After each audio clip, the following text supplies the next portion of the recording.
Hi there folks, and welcome to the Word Solutions for this week's the Daily Rigour issue number 249. So £27,000 worth of sneaky takeaways delivered to the Prime Minister. So how much is he spending per meal? So what we need to do first of all is we need to take that £27,000 and divide it by the number of days from June to January. So 30 days in June, 31 in July, 31 in August, 30 in September, 31 in October, 30 in November, 31 in December and 31 in January, if you really know your rhyme. So that comes to 245 days, so we're going to share that amount of money between that amount of days. But of course they did have a dining partner, so we then need to divide by 2 to get the cost for one meal. So that's going to be £55.10. Rather extortionate, because we can see here that the average cost of a UK takeaway is £12.34 per meal. So how much does a typical UK resident spend in takeaway food per year? Well, basically 34 lots at £12.34, which is £419.56. So what about the percentage of an average UK salary on takeaways? So it's the amount in takeaways out of 38,600, and we make that decimal a percentage by timesing by 100. So that will give us 1.08694, etc. So to round to one decimal place, that's going to come to 1.1%. So not as much as you would think. Okay, so interesting football stat next. James Ward-Prowse plays 6,840 consecutive minutes of football. So how many games does one team play in a single Premier League season? Well, the number of games they played would be how many times 90 minutes goes into 6,840 minutes. But of course it was for 2 seasons, so for one season we need to divide that number of games by 2. So that comes to 38 games. Now for the trickier part B, how many games are played altogether in a Premier League season? So 20 teams, so Team 1 is going to play Team 2, Team 3, Team 4, Team 5, Team 6, etc. They're going to play all of those in round 1, they're going to play all of those other 19 teams once. So that's going to be 19 games played. Now Team 2, we've already counted the Team 1 versus Team 2. Team 2 obviously can't play himself, which only leaves 18 other teams for them to play.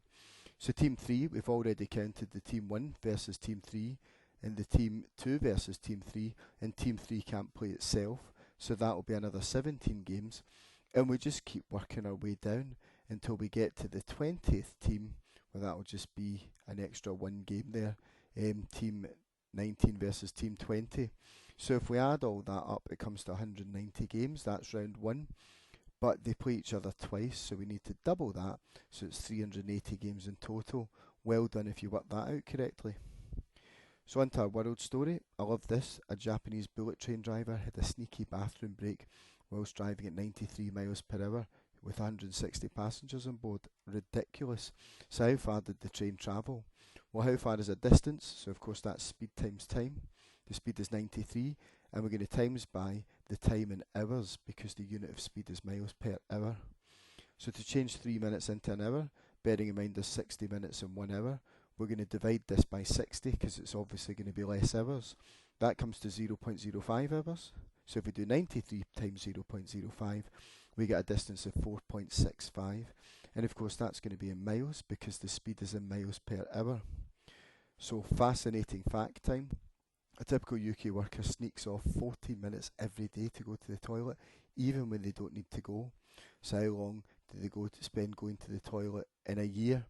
So that's going to be 230 lots of 14 minutes, which is 3,220 minutes, but we've to give our answer in hours and minutes.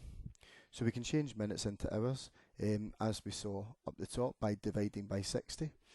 And that gives us a very awkward answer of 53.66666 hours. In other words, it's 53 hours and something minutes. So to get the minutes bit, we need to multiply this decimal bit by 60 to change hours back into minutes. Best way to put that in, take away 53 and then multiply your answer by 60, and then it will work out exactly as 40 minutes. So I don't know about you, but I found that story incredible there. It's actually making me need the toilet, so we will do the last sports story quickly. So Billy Gilmer has become the 4th ever Scottish player to pick up a winners' medal for the Champions League.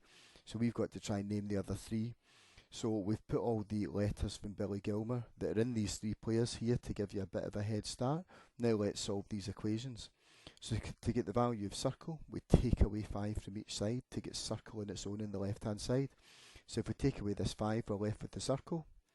And if we take away 5 from the right hand side, we do 6 take away 5, which is 1. So circle is 1, which corresponds to the letter A in the alphabet. So we'll fill in all the letter A's in place of the circles here. So for the second equation, 7 times square equals 35. So to get the value of 1 square, we divide both sides by 7. If we divide this side by 7, we get square. And if we divide this side by 7, we get 5. So that's A, B, C, D, E. So we'll now replace all the squares with E. So for this equation, 50 plus rhombus equals 70. So if we take away 50 from this side, we're left with the rhombus. If we take away 50 from this side, we get 20. And that's then going to give us the letter T. So for the smiley face, we're going to add 9 to both sides. If we add 9 to this side, we're left with the smiley face. And if we add 9 to this side, we get 13. So the circle is going to stand for the letter N. So 8 times heart gives us 32, and we know that because they're next to each other. So we divide by 8 to get heart on its own, and we divide by 8 to get 4, and that's going to be A, B, C, D. So let's fill in the D's for the hearts. So for the last one, a quarter of triangle equals 4. So if we multiply a quarter of triangle by 4, we get triangle, and if we multiply this side by 4 also, we get 16. A wee bit trickier there. So that's going to be the letter P. So that gives us our first name, Paul Lambert. Can you work out the second name with only a few letters to go? It's Darren something, so it's going to be Darren Fletcher. And for our last one, it's not Andre, it's Andrew Robertson. So well done if you got them right. So there you go, folks, our word solutions for this week. We hope you enjoyed solving these problems. Stay tuned for next week's edition, when we're going to be looking at more stories for the news of the week and the numbers behind them. But in the meantime, thanks for watching, and bye for now.